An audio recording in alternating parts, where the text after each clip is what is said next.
So, mga ka-One Stories, matapos nga pong makuha ng Team USA ang kanilang gold medal ngayong Olympics, sakto at tamang-tama lamang ang naging pangako noon ni na LeBron James at Stephen Curry. Well, dahil nga sa pagkapanalo nila, marami ang nagsasabing posibleng eto na ang last dance nilang dalawa sa Team USA. Tara talakayin natin yan dito at pag-usapan ang balitang napabilib nga ng husto ni LeBron James ang isang coach, Steve Kerr, at napasabing, "I'm LeBron fan for life." Pero bago yan, please don't forget to hit the notification bell at mag-subscribe sa aking channel.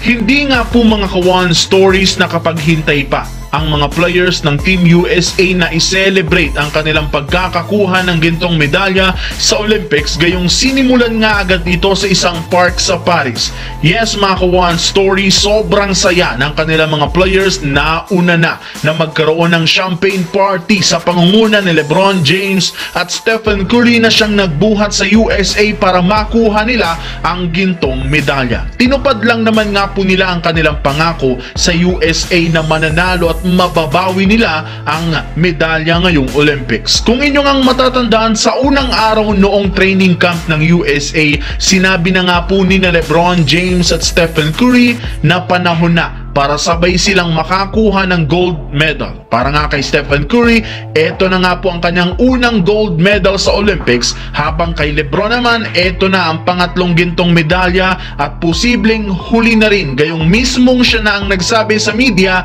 na hindi na nga po niya nakikita pa ang kanyang sarili na maglalaro sa darating na 2028 Olympics na gaganapin sa lugar ng Los Angeles. Samantala, mukhang sigurado na ang eto na ang last dance o huling pagsasama-sama ni na LeBron James, Stephen Curry at Kevin Durant sa lineup ng Team USA. At gayong nabanggit nga natin si LeBron, mismong si Coach Steve Kerr na ang pumuri sa kanya at nagsabi kung gaano siya kagaling bilang isang NBA player. Ayon nga sa naging pahayag nito sa isang interview, sinabi nga po ni Coach Kerr na isang malaking blessing sa pagkakaroon ng oportunidad na ma-coach ang isang LeBron James sa USA matapos ang ilang taon na paghaharap nila. Alam naman nga ninyo na ilang beses na nga pong nagkalaban ang mga teams ni na Steve Kerr at LeBron sa finals at maging sa West Playoffs. Nagkaroon pa nga dito ng rivalry at ngayon nga pong nasaksihan niya